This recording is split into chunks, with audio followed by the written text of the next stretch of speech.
नमस्कार। Radiance fashion में आप सभी का स्वागत है। अगर आप केबीसी के प्रतिभागी हैं और आपका सिलेक्शन जो है कौन बनेगा करोड़पति 2023 में ग्राउंड ऑडिशन के लिए हो चुका है,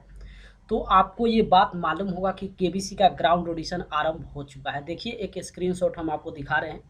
मुंबई के कांदिवली में जो ठाकुर कॉलेज है, उसी में केबीसी के जितने भी प्रतिभागी हैं जिनका सिलेक्शन ग्राउंड ऑडिशन के लिए हुआ है, उनका जो है ग्राउंड ऑडिशन चल रहा है और अलग अलग डेट उनको पहले से दे दिया गया है। उस डेट और वो समय पे पहुंच रहे हैं। तो इस वीडियो में आप जानने वाले हैं आखिर कितना मार्क्स लाने पे जो है प्रतिभागी का यहाँ पे सिलेक्शन हो रहा है। ये भी आपको मालूम होगा कि जितने भी प्रतिभागी जो केबीसी ग्राउंड ऑडिशन में पहुंच रहे हैं, उनसे जो है 20 क्वेश्चन पूछा जा रहा है, जिसका नंबर जो है 20 है। तो आखिर 20 में आप कितना सही जवाब दे देते हैं ताकि आपका सिलेक्शन जो है यहाँ पे पर्सनल इंटरव्यू के लिए हो जाए। सबसे पहले हम आपको बता दें कि कुछ ऐसे प्रतिभागी हैं जिनका ग्राउंड ऑडिशन इस साल जो है हो चुका है और वो मुंबई में जाकर अपना ग्राउंड ऑडिशन देकर आ चुके हैं और उनका सिलेक्शन जो है नहीं हुआ है, यानी कि 15 क्वेश्चन वो बिल्कुल सही जवाब दिए थे। 20 प्रश्न उनसे पूछा गया था और ये जो जीके टेस्ट है, जो 20 क्वेश्चन आपसे पूछा जा रहा है, ये 20 मिनट तक चल रहा है। एक क्वेश्चन पे आपको 1 मिनट का समय मिलता है और 20 मिनट के अंदर जो आपका जीके टेस्ट है वो स्टॉप कर दिया जाता है। तो 20 मिनट के अंदर आपको 20 सवाल का जवाब यहाँ पे देना है और वो प्रतिभागी जो है 20 मिनट के अंदर 15 सही जवाब दिए थे, लेकिन उसके बाद भी जो है उनका सिलेक्शन पर्सनल इंटरव्यू के लिए नहीं हुआ है। तो आखिर ये कैसे हो सकता है, जहाँ पे प्रतिभागी जो है 16 मार्क्स उठा रहे हैं उनका भी सिलेक्शन नहीं हो रहा है। तो ये थोड़ी सोचने वाली बात ज़रूर है, लेकिन इसके पीछे का प्रोसेस क्या है वो हम आपको बताते हैं। प्रोसेस अगर आप समझ जाएंगे तो आपको ये स्पष्ट हो जाएगा कि आखिर कितना रैंक लाने पे आपका सिलेक्शन हो जाएगा। सबसे पहले जो रैंकिंग की बात है, तो अगर आप 17 से ऊपर मार्क्स उठा लेते हैं, यानी कि 20 में अगर आप 17 से ऊपर सही जवाब देते हैं, तो आप अपने आप को जो है वहाँ पे मान कर चलिए कि आपका सिलेक्शन पर्सनल इंटरव्यू के लिए ज़रूर होने वाला है। तो 17 से 18 जितने भी प्रतिभागी सही जवाब दिए हुए हैं, वो अपने आप को उम्मीद में लेकर चलिए कि आपका सिलेक्शन जो है पर्सनल इंटरव्यू के लिए होने वाला है। और दूसरी चीज़ एक और हम आपको इम्पोर्टेंट जानकारी दे दें, जिस दिन आपका पर्सनल इंटरव्यू होने वाला है, जब आप 20 मिनट के अंदर जो 20 जीके टेस्ट आप सबमिट करेंगे, तो उसके आधा घंटा से 1 घंटा के अंदर ही ये डिसाइड कर दिया जाता है कि आपका सिलेक्शन हुआ है या फिर नहीं हुआ है। यानी कि आपको ज़्यादा इंतज़ार करने की ज़रूरत नहीं पड़ेगी। अगर आप 7 बजे जो है वहाँ पे पहुँच जाते हैं और वहाँ पे सीट आप ले लेते हैं, जाकर वहाँ पे अंदर जो है बैठ जाते हैं, तो फिर ये जो प्रतिभागी जिनके विषय में हम आपको बता रहे हैं कि जो जिनका 15 सही जवाब था और उसके बाद भी उनका सिलेक्शन नहीं हुआ था, तो वो सुबह 6 बजे ही जो है ठाकुर कॉलेज में पहुंच चुके थे गेट नंबर 2 पे, और उनका एंट्री सुबह 6 बजे ही हो गया। हालांकि टाइमिंग जो है 7 बजे से 9 बजे के बीच दिया गया है, लेकिन आप कोशिश कीजिए सुबह ही पहुंच जाने का। तो 6 बजे वो पहुंच गए और 6 बजे पहुंचने के बाद वो हॉल के अंदर प्रवेश कर चुके थे और उनका जो जीके टेस्ट हुआ वो 11:30 बजे हुआ, यानी कि 11:30 बजे से जो है उनका जीके टेस्ट आरंभ हुआ था और 11:50 तक उनका जीके टेस्ट चला था। और उसके बाद 12:30 बजे उनको बता दिया गया कि उनका सिलेक्शन जो है पर्सनल इंटरव्यू के लिए नहीं हुआ है, और उसके बाद जो है वो हॉल से निकलकर बाहर आ गए और फिर घर जो है रिटर्न हो गए। तो इस तरीके से 1 घंटा के अंदर ही ये पता चल पाएगा कि आपका जो है यहाँ पे पर्सनल इंटरव्यू के लिए सिलेक्शन हुआ है या फिर नहीं हुआ है। तो 17-18 अगर आप सही जवाब देते हैं तो आप 100% यहाँ पे उम्मीद लेके चलिए कि आपका सिलेक्शन होने वाला है।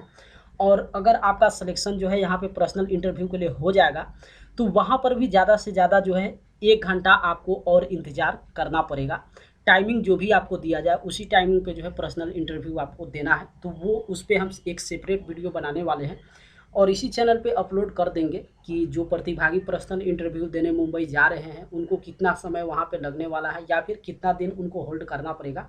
लेकिन इस वीडियो में मेन हम आपको यही बताने वाले थे कि जो प्रतिभागी अपना पर्सनल इंटरव्यू यहाँ पे दे रहे हैं, आखिर उसमें कितना सही जवाब देने पे आपका सिलेक्शन हो जाएगा। तो 17 से ऊपर अगर आप सही देते हैं तो आप अपने आप को उम्मीद लेकर चल सकते हैं कि आपका सिलेक्शन पर्सनल इंटरव्यू के लिए हो जाने वाला है। लेकिन जो सिलेक्शन का आधार है वो हम आपको बता दें कि प्रतिदिन यहाँ पे जो केबीसी का ग्राउंड ऑडिशन चल रहा है उसमें 800 प्रतिभागी को जो है आमंत्रित किया गया है। पूरे स्टेट से, अलग अलग स्टेट से जो है उसमें प्रतिभागी आमंत्रित है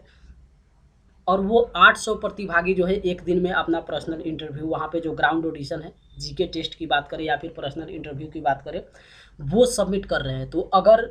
जिस दिन आपका वहाँ पे ग्राउंड ऑडिशन होने वाला है उस दिन जो 800 प्रतिभागी वहाँ पे सम्मिलित होने वाले हैं, तो उस 800 प्रतिभागी में से 250 प्रतिभागी को सेलेक्ट किया जा रहा है और वहीं 800 250 प्रतिभागी में से फिर जो है एफएफएफ के लिए सेलेक्ट किया जाएगा, जिसमें वहाँ पे छांटने की प्रक्रिया जो है आरंभ होगी। लेकिन जो ग्राउंड ऑडिशन आप मुंबई देने जा रहे हैं, तो आपका जिस दिन भी ग्राउंड ऑडिशन होगा उस दिन उस हॉल में जो है 800 प्रतिभागी आमंत्रित होंगे और 800 प्रतिभागी में से 250 प्रतिभागी को जो है चुना जाएगा।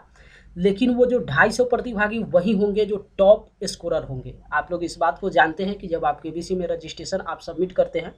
तो वहाँ पे टॉप रैंकिंग नहीं देखा जाता है। अगर रैंडमाइज आपका सिलेक्शन हो जाता है, लक के आधार पे अगर आपके नंबर को सेलेक्ट कर लिया जाता है, तो आपको जो है लेवल 1 के लिए चुन लिया जाता है या फिर आपके पास IVR कॉल आ जाता है। लेकिन ग्राउंड ऑडिशन में लक नहीं चलता है, ग्राउंड ऑडिशन में टॉप स्कोरर को ही सेलेक्ट कर दिया जाता है।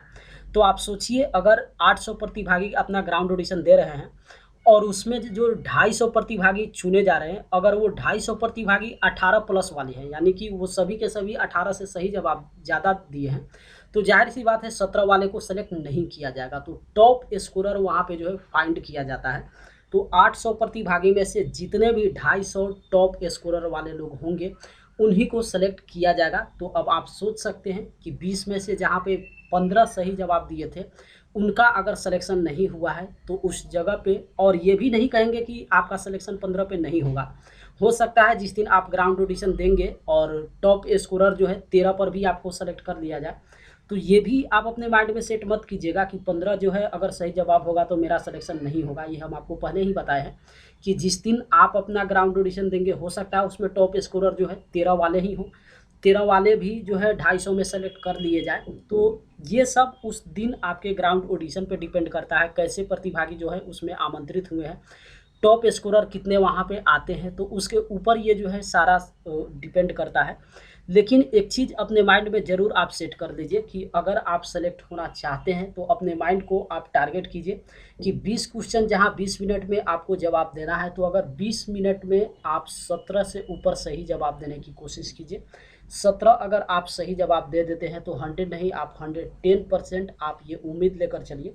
कि आपका सिलेक्शन जो है पर्सनल इंटरव्यू के लिए ज़रूर कर लिया जाएगा। नेक्स्ट वीडियो में हम आपको बताने वाले हैं कि आखिर जो अभी प्रतिभागी यहाँ पे ग्राउंड ऑडिशन अपना दे रहे हैं और कुछ ऐसे प्रतिभागी हैं जिनका पर्सनल इंटरव्यू भी हो चुका है, यानी कि जीके टेस्ट के बाद उनको पर्सनल इंटरव्यू के लिए भी सेलेक्ट कर लिया गया और वो पर्सनल इंटरव्यू देकर भी मुंबई से वापस घर आ चुके हैं। तो उस वीडियो में हम आपको बताने वाले हैं कि आखिर पर्सनल इंटरव्यू के दौरान प्रतिभागी से क्या क्या पूछा जा रहा है और वो पर्सनल इंटरव्यू कितना देर तक चल रहा है। लेकिन इस वीडियो में हम आपको यही बताने वाले थे कि आखिर जो केबीसी 2023 का यहाँ पे ग्राउंड ऑडिशन चल रहा है उसमें जो 20 जीके टेस्ट पूछा जा रहा है उसमें कितना आप सही जवाब देते हैं ताकि आपका सिलेक्शन जो है पर्सनल इंटरव्यू के लिए हो जाए।